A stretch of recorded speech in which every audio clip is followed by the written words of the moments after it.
I'm Tyler Boronski. I'm at the Greater Hartford Pro-Am Games with Tremont Waters, LSU Commit. Tremont, now before we get to LSU stuff, I want to ask you about kind of your middle school career, because 7th and 8th grade, you were playing varsity ball at Greens Farms Academy. Yeah. Did you ever kind of feel overmatched playing against the varsity guys at that young age, or did you kind of feel like, nah, like I belong there, man? No, I kind of felt like I belonged there because growing up, I started out playing basketball when I was 5, and from there I just continued to play up. Like I never played my age group until I would say I can't even remember. I would have to say probably going into freshman year of college. Like this past summer, I played EYBL with my age group, and that was probably the only season I ever played with my age group. And now I'm going into college, and I'll be playing against older guys now even. So yeah. That's awesome. Now, flash forward to your high school career. You're playing at South Kent and their prep team over there. Kind of a dynamic 1-2 duo with Matthew Moyer over there as well. Can you speak on maybe South Kent, how you think that program over there helped develop you as a player that you are now? Playing at South Kent, I pretty much got a great feel for the college-style basketball play. So going into my freshman year, I had never played with a shot clock. Oh, really? So going into my freshman year, I was able to develop the wherewithal with knowing where the game clock was and where the shot clock was. It was just like those tiny things, knowing that the coaches couldn't call timeouts during the game, and it was just like little stuff like that that helped me just mature into the player that I am today. Yeah, absolutely. Now, I played at Notre Dame West Haven this past year. You guys had a really fantastic year, but unfortunately an early exit in the playoffs.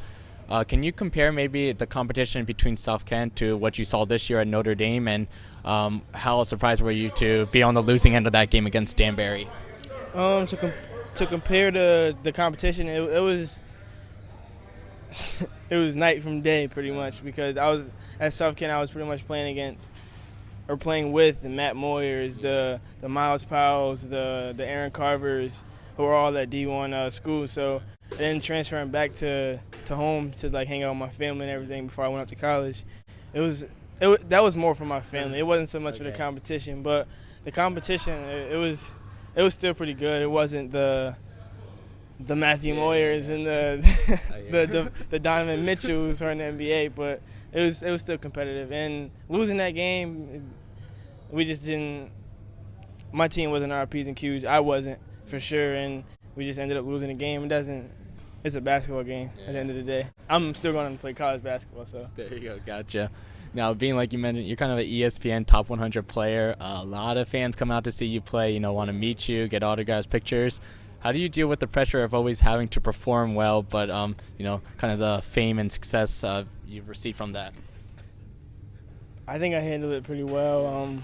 I stay in the gym, so that's where my confidence comes from. So, that's pretty much it. I stay in the gym. I'm pretty composed off the court, and that pretty much leads to on the court. And as far as the basketball play, it's no different. I've been playing since I was 5, so that's just that gives me more of a chip on my shoulder to come on and just play even harder, show the fans what I could do, just mix it up a little, throw the ball between guys' legs, catch dunks. So I'm 5'9", and it's just like it's a confidence booster to know that everyone's coming out to watch me play. Absolutely. Now, you've done a few skills camps with some NBA guys, most notably the LeBron James skills camp. Can you speak on some of the NBA guys you've maybe worked out with before, and playing with guys like that, like in the LeBron James skills camp, how special that was for you? So I guess I'll start off with the LeBron James camp. That's my favorite player. He's my idol. So being able to, knowing that my hard work and dedication to basketball could get me to a camp like that just gave me more of a drive and love for the game. And just knowing that I could work out with LeBron James and Chris Paul and Jordan Clarkson, it's been an unbelievable experience. I'll say that. And just working out with them, just playing against the best of the best in competition, it's just words can't describe it. It's kind of hard to describe playing or like working out with LeBron James and Chris Paul, but I guess I was just taking in the moment. Can't really say too much about it besides taking in the moment. Sure. Now, you made the decision to go to LSU. I know this college process for you was really long, originally committing to Georgetown, decommitting, then now joining up with LSU. How do you think maybe LSU is going to be a good fit for you moving forward, and just what are you looking forward to being a part of the Tiger family? I think going into LSU was a great choice for me because Coach Wade and the staff, they really care about basketball, but not only basketball, they care more about the person. Yeah. Like, they care more about their kids, and at this point, I feel like I would run through a brick wall for them because they've done so much for me with these last few weeks out at summer school, and pretty much knowing that I can mess up and the coaches won't put me down. They'll pretty much big me up, knowing that what I'm capable of doing. They pick me up and they continue to let me play my game. So I feel like it was a great fit. So I don't feel any type of way about committing to LSU. I'm glad to be a part of the LSU family. Go Tigers, whatever you want to say. I feel at home. Awesome, man. Final question for you. Kind of a fun question. In today's generation, you see if anyone gets their ankles broken or dunked on or swatted, that's going to be on every highlight tape possible. That's going to somehow show up on House of Highlights somehow.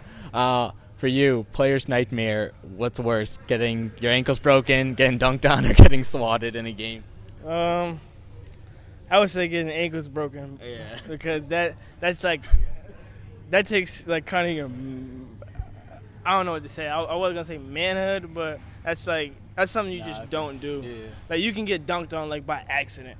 You could throw up a bad shot and your shot get blocked, but someone one-on-one making you fall, that's them. They wanted to make you fall, and that's just disrespectful. Sure. So I feel like that would be the worst thing. But at the end of the day, you can't harp on it. You got to get up and go on about your day. All right. Thanks, brother. Appreciate it, man.